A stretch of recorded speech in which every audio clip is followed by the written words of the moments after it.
আজকের ক্লাস শুরু করার আগে সবাইকে স্বাগত জানাচ্ছি আজকের ক্লাসটা আমরা করছি MB5 অর্থাৎ পাস্ট ইনডেফিনিট টেন্সের ইন্টারোগেটিভস অর্থাৎ প্রশ্নবোধক বাক্যের উপরে। MB5 পাস্ট ইনডেফিনিট টেন্সের ইন্টারোগেটিভ অর্থাৎ প্রশ্নবোধক বাক্য। আজকের ক্লাসের নম্বর হচ্ছে 35 অর্থাৎ 35। তো কাকে বলে বা চেনার নিয়ম আমরা করে নিচ্ছি। নোট: কাকে বলে বা চেনার নিয়ম। MB5-এর যে বাংলা বাক্যে সাবজেক্ট বা কর্তার পরে কি বসে এবং বাক্যের শেষে এই জিজ্ঞাসা চিহ্ন থাকে, তাকে MB5-এর ইন্টারোগেটিভ বাক্য বলে চিনতে পারি। আরেকবার বলছি, MB5-এর যে বাংলা বাক্যে সাবজেক্ট বা কর্তার পরে কি অর্থাৎ কি বলে একটা শব্দ সেটা বসে এবং বাক্যের শেষে এই জিজ্ঞাসা চিহ্ন থাকে, তাকে MB5-এর ইন্টারোগেটিভ বাক্য বলে চিনতে পারি। এবারে আসছি এর গঠনে। এইরূপ বাংলা বাক্যকে ইংরাজিতে ট্রান্সলেশন করতে হলে, তো প্রথম নিয়ম রোমান 1, প্রথমে সহকারী ক্রিয়া হিসাবে ডিড বসাতে হবে। এই ডিডটা এটা আমরা সমস্ত টেন্সের ক্ষেত্রেই এই টেন্সের সমস্ত রকম সাবজেক্টের উপরে একই ডিড বসাবো। রোমান 2, এরপর সাবজেক্ট পার্টটি বসাতে হবে। রোমান 3, তারপর মূল ভার্বের 1 নম্বর রূপ বা V1 বসাতে হবে এবং শেষে অবজেক্ট 1, 2, 3 বসাতে হবে। আচ্ছা, গঠনের নিয়মটা আরও বলছি। প্রথমে সহকারী ক্রিয়া হিসাবে ডিড বসাতে হবে রোমান 2, এরপর সাবজেক্ট পার্টটি বসাতে হবে রোমান 3, তারপর মূল ভার্বের 1 নম্বর রূপ বা V1 অর্থাৎ প্রেজেন্ট ফর্মটা বসাতে হবে এবং শেষে অবজেক্ট 1, 2, 3 বসাতে হবে। এটা গেল গঠন করার নিয়ম। এবার আমরা কয়েকটা উদাহরণ করব। প্রথম উদাহরণ 1 নম্বর, আমরা বাংলা বাক্যটা লিখে নিচ্ছি। শিশুরা কি পুতুল নাচ দেখিয়াছিল? তাহলে শিশুরা আমরা পাচ্ছি সাবজেক্ট 6, কি শব্দটা ইন্টারোগেটিভ, পুতুল নাচ এটা অবজেক্ট 1 একটা বিষয় বোঝাচ্ছে, দেখিয়াছিল তাহলে মূল ক্রিয়া হচ্ছে দেখা, তার সঙ্গে ছিল যুক্ত আছে, তাই আমরা এটা MB5। তাহলে দেখিয়াছিল MB5 আর ইন্টারোগেটিভ সাইন। তো ট্রান্সলেশনে করলে আমরা পাচ্ছি, প্রথমে বলা হয়েছে যে সহকারী ক্রিয়া হিসেবে ডিড বসাতে, তাহলে এখানে আমরা ডিড, প্রথমে সহকারী ক্রিয়া ডিড বসালাম, DID ডিড। 2 নম্বর বলছে এরপরে সাবজেক্ট পার্টটি বসাতে হবে। সাবজেক্ট পার্ট হচ্ছে শিশুরা ইংরেজি, তাহলে আমরা দ্য চিলড্রেন এটা লিখলাম। তারপরে বলা আছে এরপর মূল ভার্বের 1 নম্বর রূপ বসাতে হবে, অর্থাৎ এখানে 1 নম্বর রূপ হচ্ছে দেখা। এখানে পুতুল নাচ দেখা বলতে এখানে এনজয় করা, তাই এনজয় ENJOY এই 1 নম্বর রূপ এনজয় এটা বসালাম। শেষে অবজেক্ট 1, 2, 3 বসাতে হবে। তাহলে এখানে অবজেক্ট 1 হচ্ছে পুতুল নাচ, তাহলে দ্য পাপেট শো, এই অবজেক্ট 1ই ছিল, তাহলে লিখলাম। তাহলে শিশুরা কি পুতুল নাচ দেখিয়াছিল, এটার ইংরাজি আমরা পাচ্ছি did the children enjoy the puppet show. Puppet show হচ্ছে পুতুল নাচ, তাই আমরা পাপেট শো লিখলাম। এরপর 2 নম্বর একটা উদাহরণ। 2 নম্বর উদাহরণটা আমরা লিখি, ছাত্ররা কি গতকাল চিড়িয়াখানা গিয়াছিল? ছাত্ররা ভেঙে নিচ্ছে সাবজেক্ট 6, কি এটা ইন্টারোগেটিভ, গতকাল অবজেক্ট 3, চিড়িয়াখানা অবজেক্ট 2, গিয়াছিল MB5। ট্রান্সলেশন করলে প্রথমে সহকারী ক্রিয়া ডিড বসাতে হবে, তাই আমরা DID ডিড বসালাম। এরপর সাবজেক্ট পার্ট হচ্ছে ছাত্ররা, তাহলে দ্য স্টুডেন্টস। তারপরে মূল ভার্বে 1 নম্বর রূপ, এখানে হচ্ছে যাওয়া, তাই গো। তারপরে অবজেক্ট 1, 2, 3, এখানে অবজেক্ট 2 আর 3 আছে। 2 হচ্ছে চিড়িয়াখানার দিকে, তাই টু দ্য জু। তারপরে গতকাল গতকাল হচ্ছে ইয়েস্টারডে। তাহলে ছাত্ররা কি গতকাল চিড়িয়াখানা গিয়েছিল, এর ইংরেজি ট্রান্সলেশনটা হচ্ছে did the students go to the zoo yesterday, YESTERDAY, yesterday.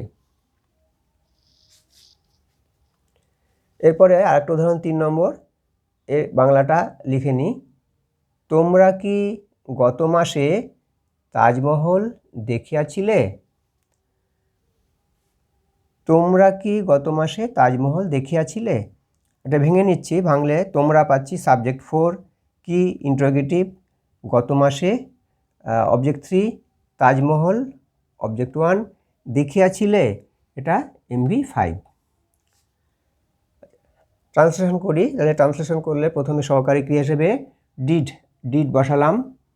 ডিডের পরে সাবজেক্ট পার্ট হচ্ছে তোমরা হচ্ছে ইউ বসালাম।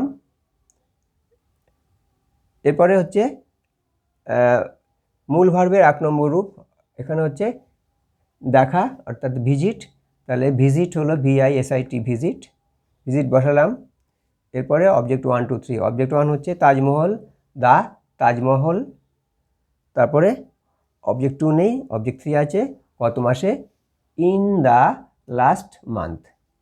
তাহলে তোমরা কি গত মাসে তাজমহল দেখিয়াছিলে, এটা ইংরেজি দাঁড়াচ্ছে did you visit the Taj Mahal in the last month?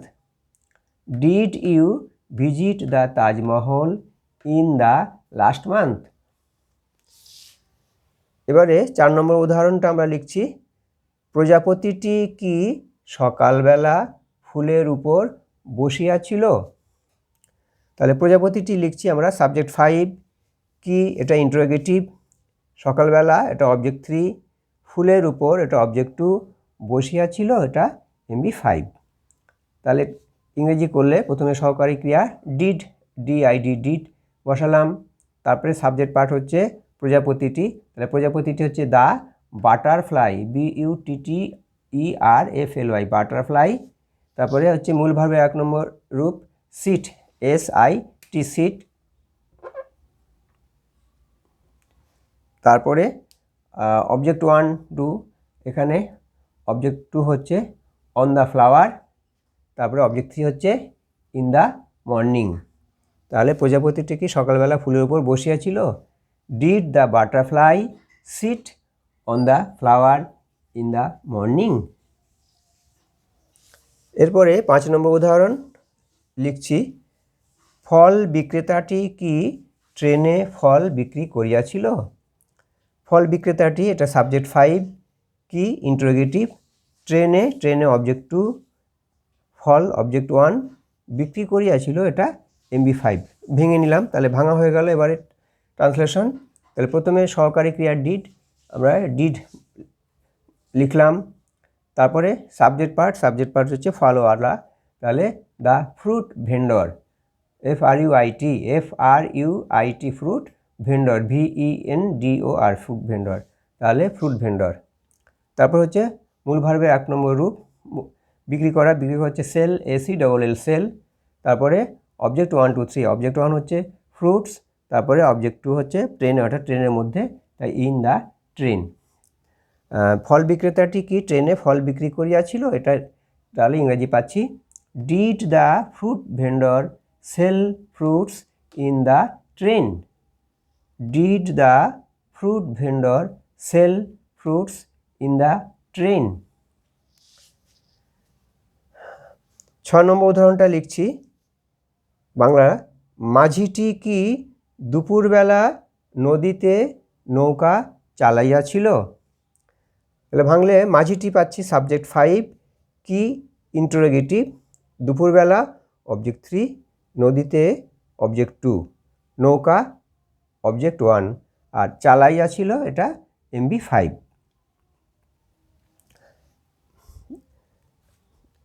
ইংরেজিটা করছি। তাহলে প্রথমে সহকারী ক্রিয়া ডিড বসাচ্ছি, ডিড।